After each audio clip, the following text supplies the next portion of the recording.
My Ganesh Chaturthi greetings. I just want to start with an incident in Bhagavan's life, well-known incident, but the occasion demands it, so I'll mention it. We all know that Kavyakanta Ganapati Muni, he saw Bhagavan as Subramanya Avataram. So there are many verses that he has composed on Bhagavan as Subramanya, Kartikeya.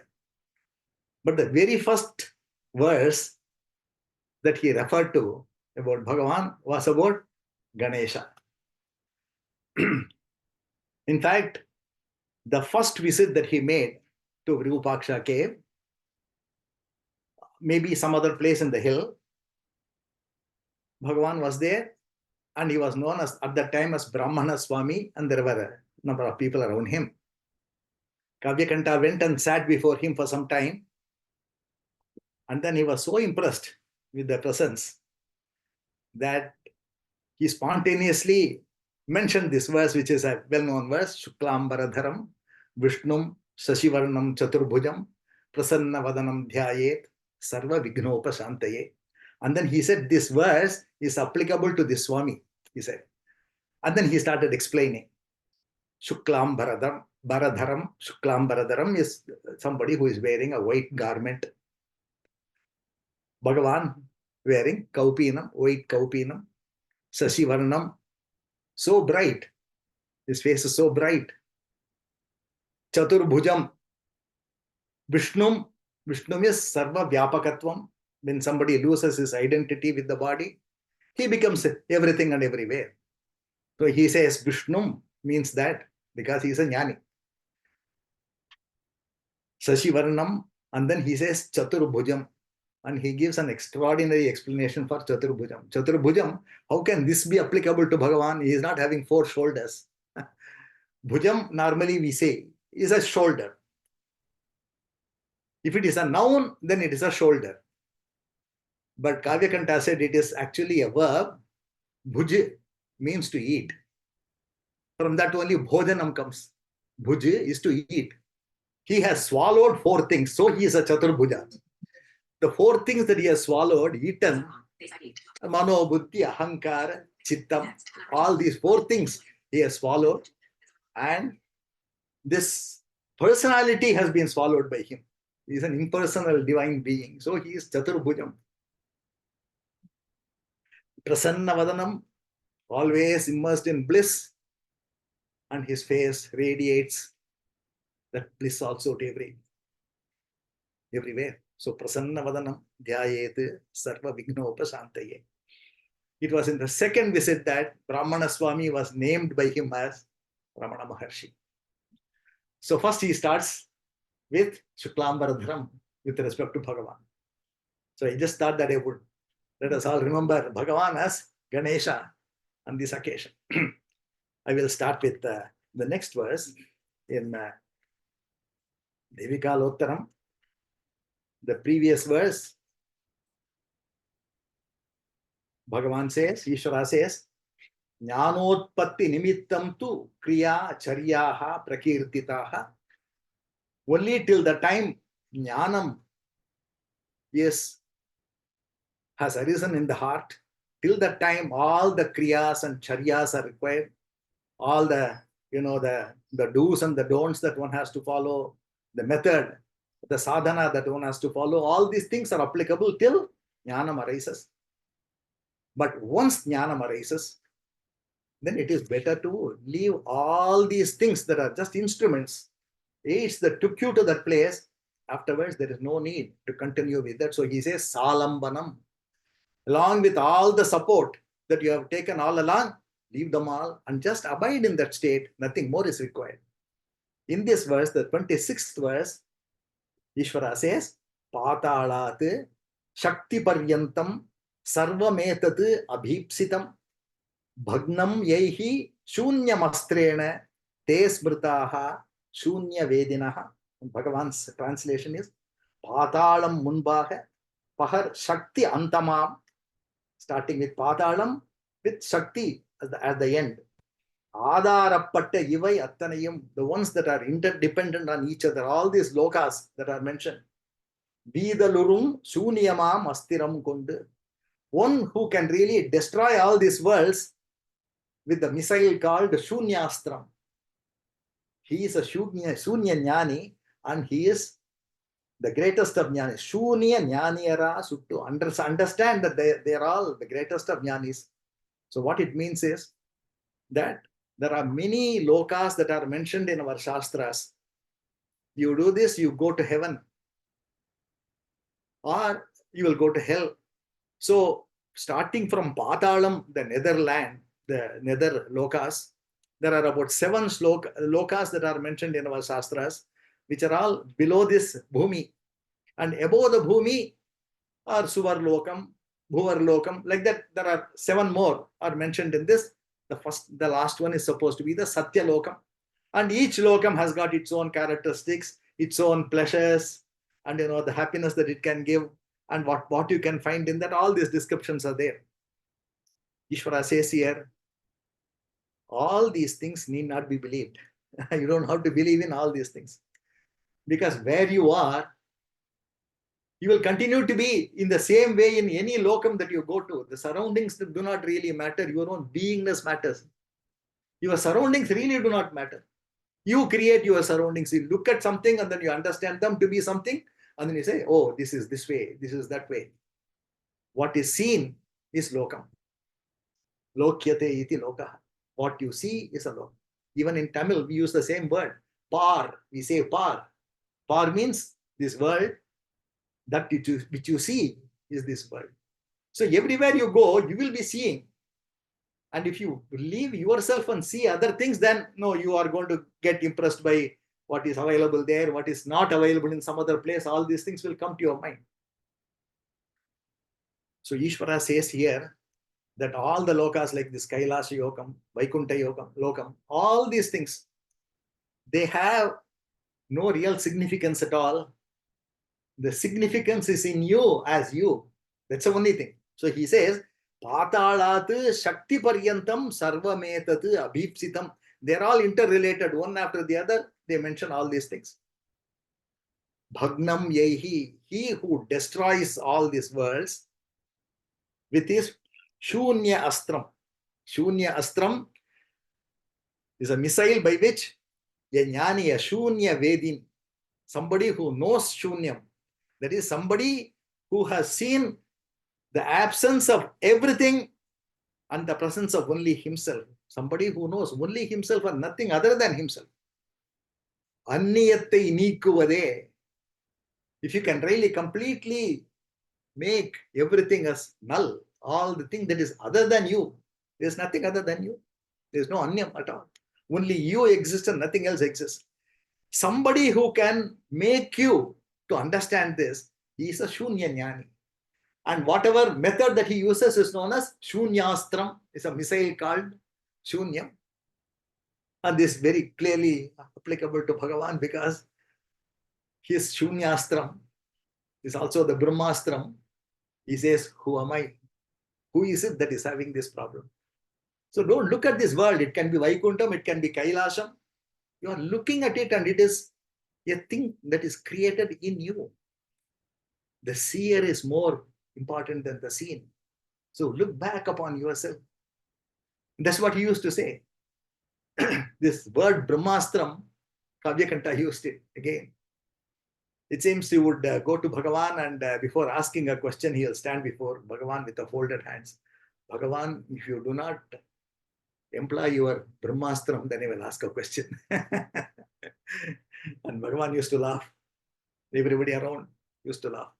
And he used to tell Bhagavan, Bhagavan, it's easy for me to walk forward. In fact, I can run forward. But you are asking me to walk backwards. How is it possible? I'm not able to do that. A tapasvin like Kavyakanta had this difficulty of this. Who am I? Turning the mind back within oneself. And Bhagavan used it very successfully everywhere. And that's why he is a Shunya Vedim. Somebody who is a Shunya Jnani. I don't know how far, where this particular incident is recorded, but I heard it from Swami Sarvapriyananda in one of his lectures on related to Bhagavan's Jayanti. I think it was in New York or something. he mentions this interesting story. There was a Vaishnava devotee of Bhagavan. So she went and asked Bhagavan, Bhagavan, is Vaikuntham real? And Bhagavan said, yes, Vaikuntham is real. If I do bhakti to Vishnu, can I go to Vaikuntham? So Bhagavan said, why not? Definitely, you have to go to Vaikuntham. After some time, the devotee asked, he thought about it and asked, if I go to Vaikuntham, will I be able to see Vishnu? Definitely. Why not? You'll definitely see Vishnu when you go to Vaikuntham. Will he talk to me? Oh, yes, sure, he will talk to you. After some time, he asked, if he talks to me, what will he tell me? So it seems Bhagavan said, he will tell you, know yourself. So all the way you go to Vaikuntham to come back to yourself. Do that here itself. All these things are mentioned for a reason. It will give you an incentive to bhakti. You will be able to leave behind all this suffering. You will be able to enjoy all these things. But the real purpose of all this mentioning about all these lokas is to turn your attention back to yourself, because that is where everything is happening. All the experiences are in the I, as the I. So we go outside. Ultimately, you have to come back to this. In fact, this question was asked in Ramana Gita, and Bhagavan's answer, I will just, Ramana Gita, yeah, I think must be a scholar, because Bhagavan refers to this person as Vidvan.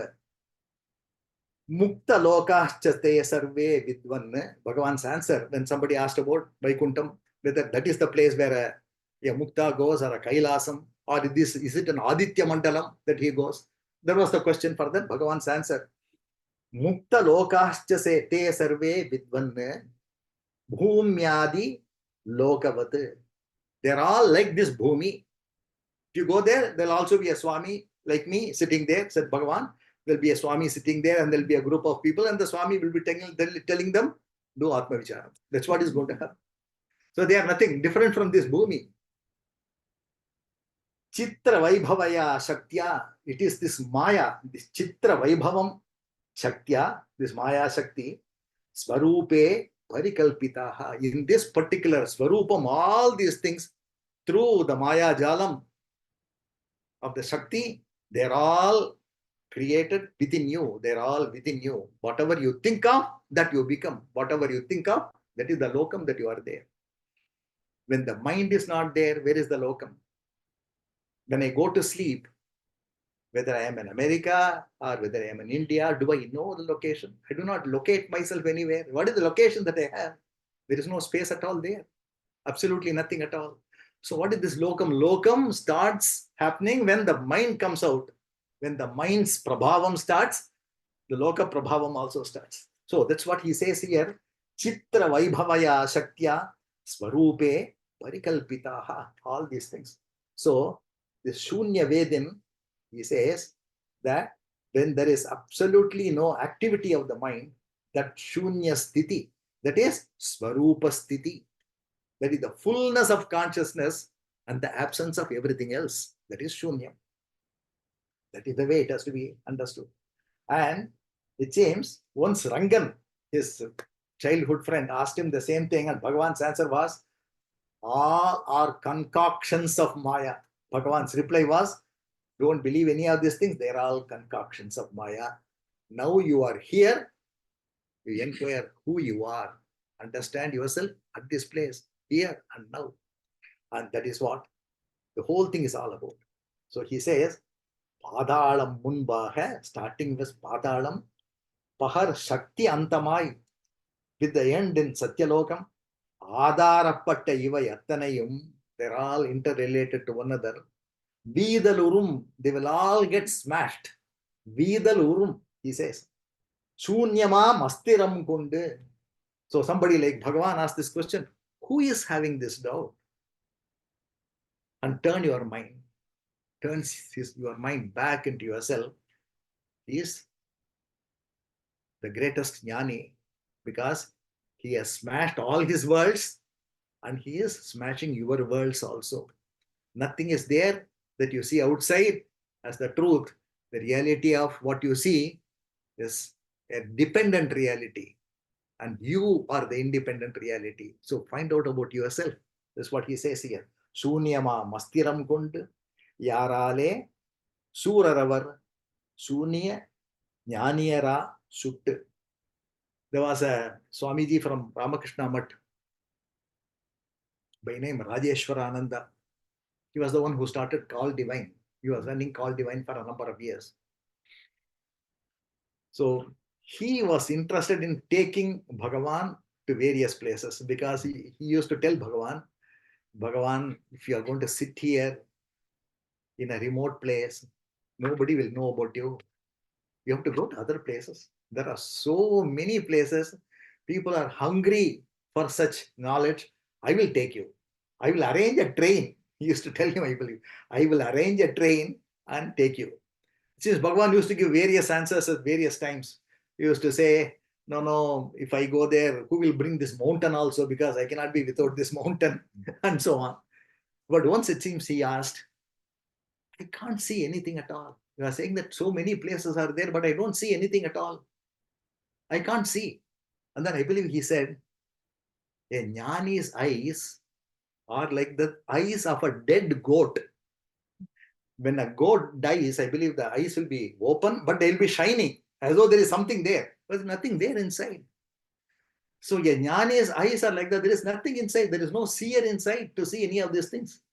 So there's absolutely no use to take me out of this place. So it's a very interesting answer that he gave to Rajeshwarananda. This Sunya Vedin, the one who has attained this supreme state, is the one who is capable of smashing all your Maya also. All the Maya Jalam that goes on in your mind, everything is going to be smashed only by a jnani of that particular stature. We'll go to the next verse. Vishaya lolupam chittam markatadapi chanchalam sarvashunya pade sthitva tato nirvana meshyati.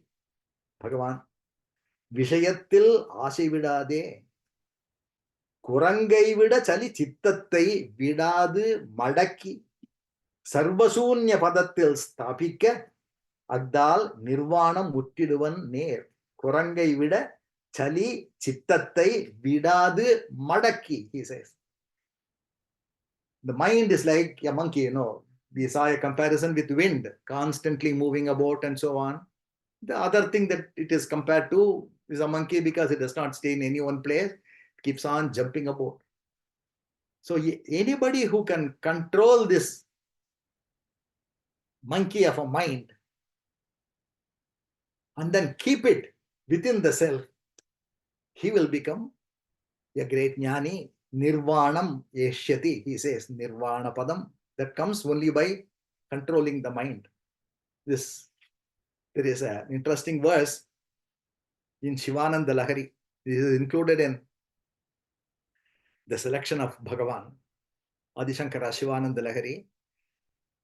He says in one place, Kapalin Bhiksho me hridaya kapim, kapi is monkey, me hridaya kapim atyanta chapalam.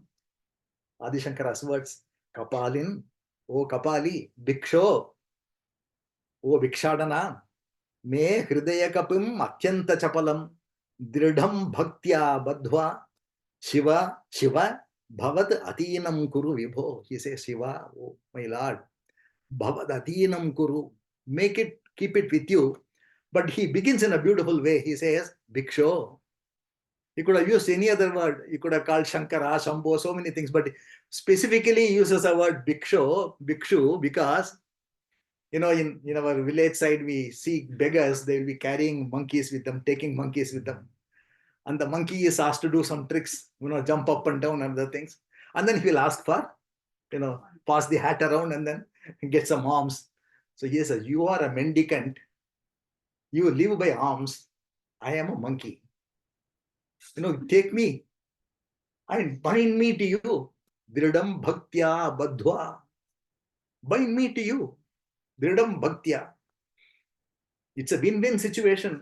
You will get more arms. You can make me jump around. And I'll be with you all the time. Bhavad adhinam kuru vibho. Unai ஏமாற்றி ஓடாது உளத்தின் மேல் உறுதியாய் இருப்பாய் Arunachala says Bhagavan. The same thing. Unai ஏமாற்றி, I will slip out of your grip at any time. Hold me tight. உறுதியாய் இருப்பாய். உளத்தின் மேல் உறுதியாய் இருப்பாய். Sit tight on my chest so that I will not move out. Do this to me, says Bhagavan in Aksharamanamala. The next verse also says something similar. Ur sutru ulam vidadu. My mind will keep on walking around. Mind's habit is to see happiness, see beauty. If it sees beauty somewhere, it will stop there. If it sees beauty in some other place, it will jump to that. It always wants to get more beautiful, more happier situation. It will keep on oscillating from one to the other. So don't allow me to walk on the streets like this, Arunachala. When you show your saundaryam, when I see your beauty, then I will not bother about anything else at all. My mind will become calm and I will stay. So do this to me. This particular thing is known as Marjara Kishora Nyayam. People talk about two Nyayas. This is a Bhakti Margam. Markata Kishora Nyayam and Marjara Kishora Nyayam. Marjaram is a cat. Markatam is a monkey. Monkey, I believe, carries its little one. When it carries the little one, holds on to the mother. The responsibility of not falling down is on the baby monkey. If it falls down, the mother will not bother. So the baby monkey has to hold on very tight to the mother when the mother is jumping from one place to the other place. One way of saying this is hold on to his feet. Don't leave it at any time. But Marjara Kishora Nyayam is more designed for people like us. I can't even hold on to you. Given that I am not capable. It is your responsibility to hold on to me.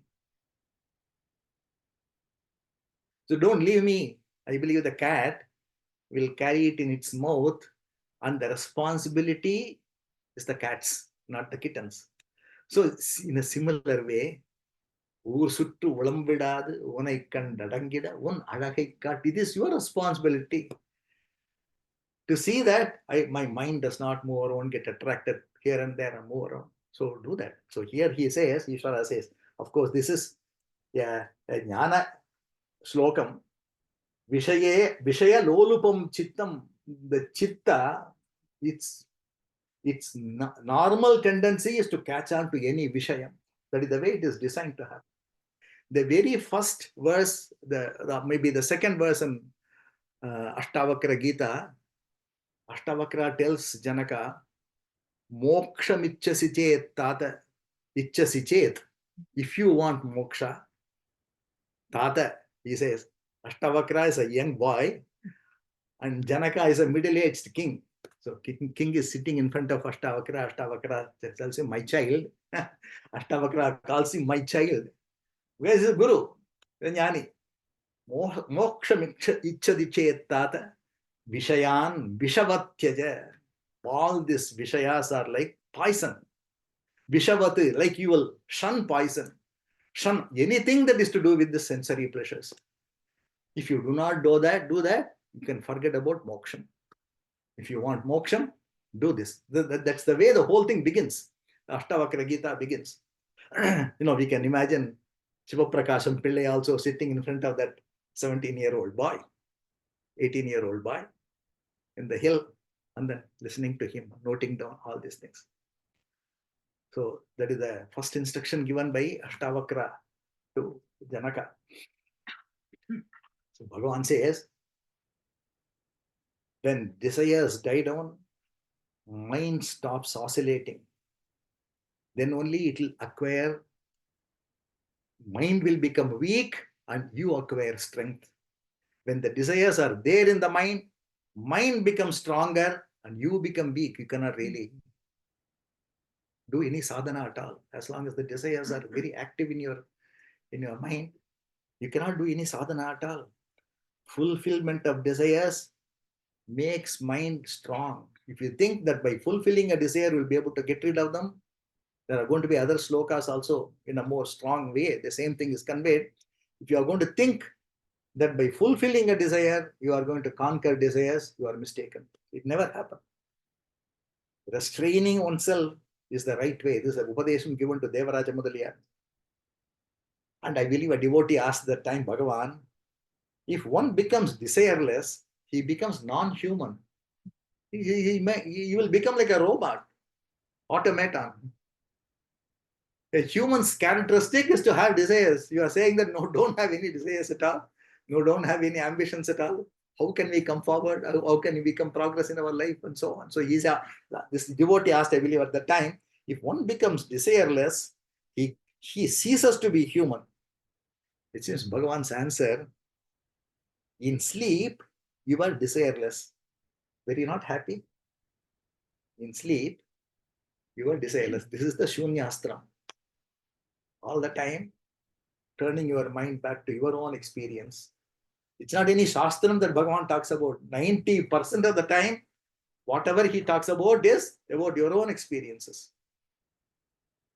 He actually makes your question better by guiding you into asking the right questions. So he says, were you not better off in sleep? There were no desires at all, and you are happy. I was no less happy at that time. So why do you think that by only becoming a human being and then enjoying the desires, you are going to enjoy happiness? Actually, by becoming a human being, you are limiting yourself. You are the supreme being. You have limited yourself to a human being. And in the process, you are acquiring desires. And then you want to fulfill the desires to get the happiness. Why all this? Why not remain in that state, a pure state of not having any desire at all, not having any limitations at all? Why all these limitations of being an individual? So Bhagavan says that the right answer for this would be that no, desires do not define a human being. What defines a human being is that contentment, is that happiness, is that joy that surges within you all the time. That is the real human nature. Go for that, he says. You did not make yourself miserable by entertaining desires in your sleep. Now you entertain desires by limiting yourself as a human being. Why should you do this? The question, the answer that Bhagavan gave when this devotee asked this question. So he says here, the import of this verse is, Vishaya lolupam chittam. The chittam, the mind will constantly move about like a monkey. Don't give any place to it. Chanchalam. Sarvashunya pade stitva. Try to reach out to that sunya padam. The shunya padam is swarupa sthiti. Fullness of one's own consciousness and absence of anything else. I keep on repeating this because shunyam is actually a very terrifying word. We say that everything will disappear. And like a par, these words really frighten us. That's why I keep saying that it is fullness of everything. Vedanta calls it as Purnam, Purna Chit Sukham. Buddhists, they call it as Shunyam. The next verse, Sarvatatvat asambhinnam dehat bhinnam tatevacha aham asmiti asambhinnam chaitanyam sarvatomukam. Bhagavan says, Akila Tattvattum abhinnamai. Aham என்பதற்கு அந்நியமாகி. Aham is a very rare Tamil word for deham, the body. Bhagavan is using that word. Aham means body. Aham dehoham. Aham என்பதற்கு அந்நியமாகி. அகமை பொருளுக்கு அபின்னமாய் பூரண சித்து எங்கும் பொருந்தும் முகம் உள்ள பொருள். That ulla porul, purna vastu, the lakshanam for the purna vastu. Here Ishvara says it is merged with everything, and he gives two examples. And it is not connected with one thing. That one thing is this, the sense I. The sense I, identity with the body, this is an offshoot of ignorance, and the Purna Vastu is not related to this ego sense, but it is related to all other tattvams, and the real meaning of this I, aham asmiti asambhinnam, it is one with this import of the meaning of the word I. It is one with that, but not one with the ego sense. I am this is an illusion, and this Purna Vastu has no relationship to that. So he says, Sarva Tattvat Asambhinnam. Sarva Tattvam. Tattvam is a word that people use to describe cosmology, the way in which the creation has happened, and the various Siddhantam. They talk about various tattvas that are required to really analyze this world, how it has come about, how many elements are there in it, how many tattvas are, how many principles are connected with it, and then so on. Advaita talks about 24 tattvams.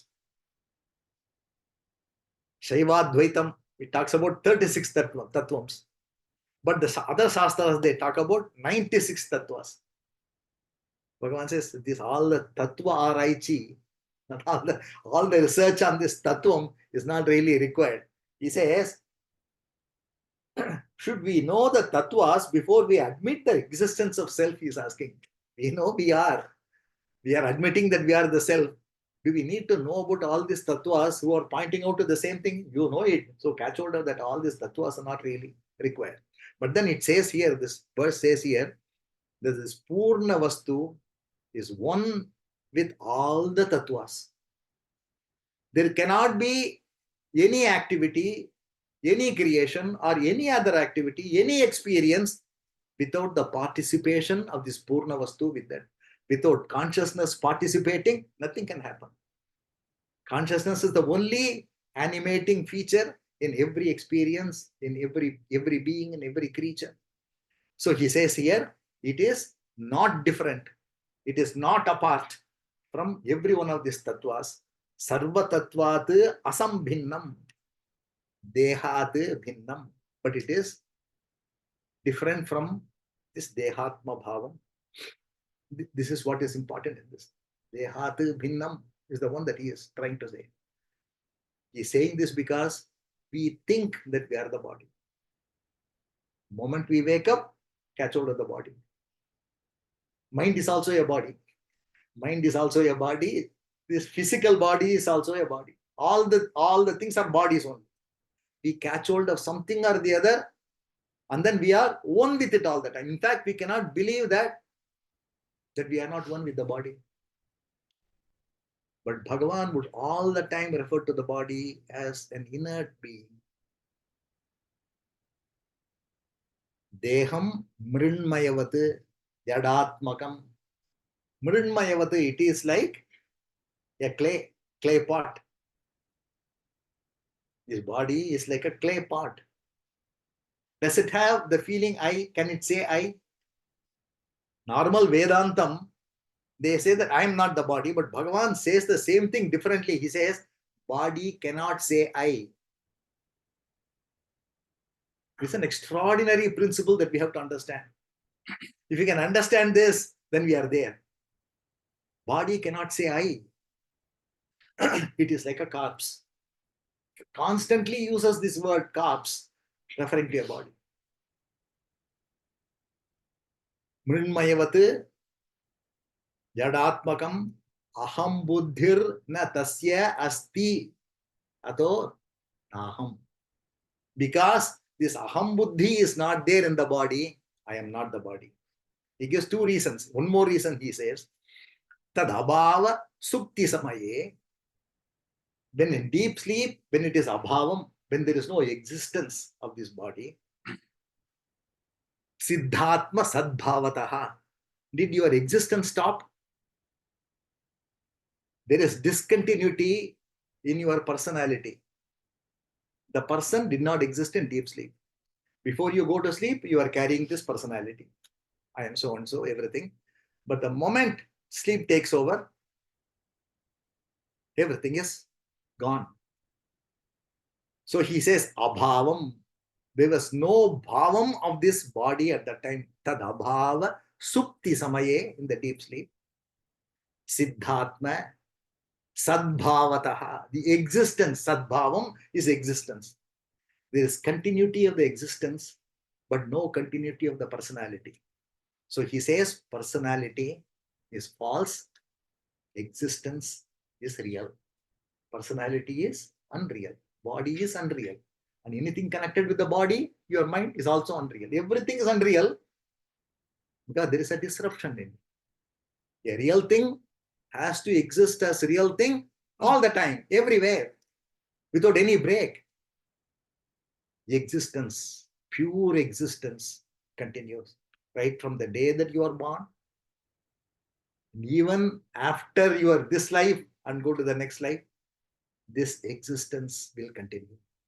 This Atman, what we call as Atman, is the sense of existence. That Atman continues throughout. Balyadishvapi, Jagradadishu tata, Sarvasu avastasvapi, Vyavrittam, Nuvartamanam, Ahamiti Antaspurantam Sada, says Dakshinamurti Stotram. From a boyhood, the childhood, there is one thing that is constantly following you through all your stages of life, through all the avasthas, like your dream, the sleep, and the wakeful state. This one thing that constantly continues. This existence constantly continues. Whereas all other things, they drop off. The body keeps on changing. But inside that, there is something which connects you to a young body. Look at your childhood photograph. You say, this is I. You'll be 80 years and you look at a 4-year-old boy's photo. This is I. What makes you so think so? What makes you to connect to that? The person has changed. Mind has changed. Personality has changed completely all through the life. There's nothing that is common there. When you say that I am the same thing, what is that same thing? That is that. That's the Purna Vastu, that existence, that beingness alone is the commonality in all the stages, in all the avasthas. Sarvas avasthas yapi vyavrittam anuvartavanam ahamiti antaspurantam sada, says Shankara. So Bhagavan also says the same thing. He says, Mrinmayavatu, this is like a shell. Jadatmakam, this is just inert. He likes to call it as a corpse. When Bhagavan reached Tiruvannamalai, the temple,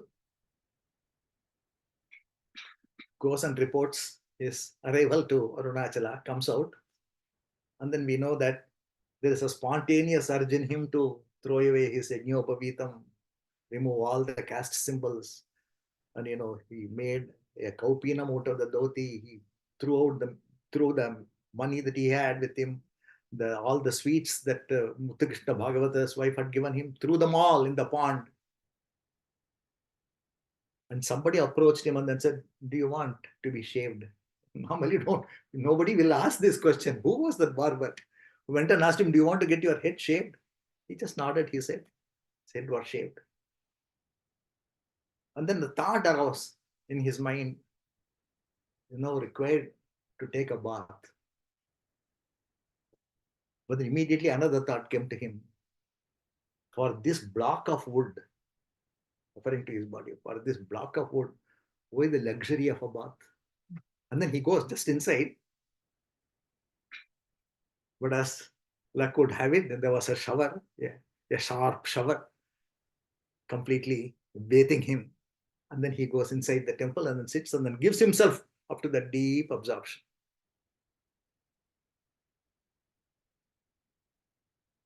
Another extraordinary story, you might have heard this. Kanakammal has recorded it. One day it seems two terrible looking Brahmins entered the hall unkempt hair, dirty clothes. By the very look of them, people could guess that they are engaged in a profession of carrying dead bodies to the crematorium. They entered and then sat in the hall. Others, kind of moved away from them. They sat there. One of them started talking in a very excited manner. Bhagavan, we too are Shavadharis. We carry bodies to the crematorium. And then he helped the body to get cremated. Just now, we finished the job and we are coming.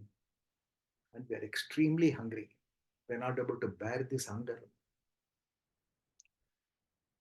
My friend told me that I should come and then Ramanashram will have some food but I told him, no, we are polluted. Without taking bath, we cannot go, we cannot have food.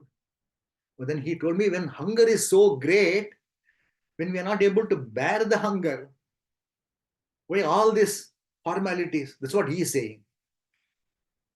Bhagavan, am I wrong in saying that we should have a bath before coming here? He asked. Bhagavan said, who said that you are wrong? Then the other person said, no, Bhagavan, is not life more important? I will die if I do not take food. All other things are unimportant for me. I will die now if I do not take food. Am I wrong? He asked. You are also not wrong, said Bhagavan. Then which of us is right? Bhagavan asked this person. Seems Bhagavan said, all of us are carrying this dead body all the time. What we are carrying is a dead body. The corpse we are carrying. We are all the time polluted. Look at the way. His vision. We are all the time polluted.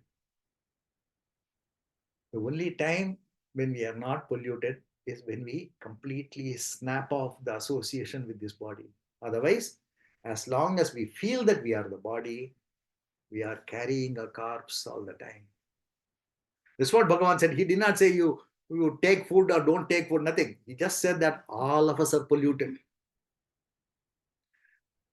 Whole hall was stunned by this particular reply. This is an unusual reply. Stunned. They were all stunned by that. They're all speechless with that. The boys also sat for some time and they went out quietly. They were calmed down and they went out. Maybe they did not get any food, but there was food for their soul. I think it started working in them. See, the truth, they say, corrodes. Truth is like an acid. You hear it, even if you hear it, if you're not able to act upon it, or even if you do not understand it, ultimate truths of this nature, you take it through the ears, put it somewhere, it starts completely burning down all the unwanted things in your psyche. It is like an acid that burns down everything. So Bhagavan's attitude towards this body was, it is a corpse. That's why it says, Dehat bhinnam tadevacha. It is not associated with the body. Aham asmiti asambhinnam. This is what we saw. The true import of the word I is that Purna Vastu. Not I, when we say I for this waker, the one who is moving about in this waking world, or the dreamer who has a dream world, we call that as I. But the real meaning of I is not any of this. Idamaham pada bhikyam anvaham hamilina kepi alaya sattaya, says Bhagavan in Upadeshasar. Idam aham abhikyam. Abhikyam is that which points. This word aham points to something deeper. Abhikyam anvaham ahamilina kepi. Anvaham is always. Ahamilina kepi. Even when this I is not there, as in the deep sleep, your existence continued. As being, you are there. You, that is the real you. The one that continued in the deep sleep, even when this feeling of I is not there. That is your real self. Aham padartasya aham ahamadi sakshi nityam sushuptavapi bhava darshanat, says Adi Shankara in Viveka Chudamani. The same thing, aham padam. When we say I, what does it mean? That I points to something deeper. The real self is not this I, the associated I. The real self is that which remains as a witness. Ahamadi Sakshi, says Adi Shankara. Ahamadi Sakshi. Nityam Sushuptavapi Bhava Darshanat. Even in Sushupti, this Bhava Darshanam does not leave you. Bhava Darshanam is the feeling of existence. You existed. That you agree at that after waking up. You don't say that I was dead at that time. You existed. The same you went through this sleep. And we were able to know, distinguish between the deep sleep state and the waking state. If nothing existed there, I might not have existed. Somebody said Bhagavan, told Bhagavan, I might not have existed when Bhagavan was giving the Shunyastram. He was saying, I might not have existed in deep sleep. Bhagavan said, if that is the case, Johnson will wake up as a Jensen. I think some foreigner must have asked this question. Johnson will wake up as a Jensen, but you are the same person who woke up. Ramaya was Ramaya. He did not become Krishnaya after waking up. So this continuity is something that you have to catch on. That subtle point of our own existence, Nityam Sushuptavapi Bhava Darshanat. That is the subtle point that Bhagavan all the time drives home the point. How was it in deep sleep? Did you have this problem in deep sleep? Constantly. This is the Shunyastram. The Shunyastram demolishes all your assumptions about the world around you. Ahamasmiti asambhinnam chaitanyam sarvatomukam. This chaitanyam, this real Purna Vastu is sarvatomukam. It is there every time, everywhere, all the time, in every place. And hold on to that. That is the way to understand the Purna Vastu, says Bhagavan. This I will.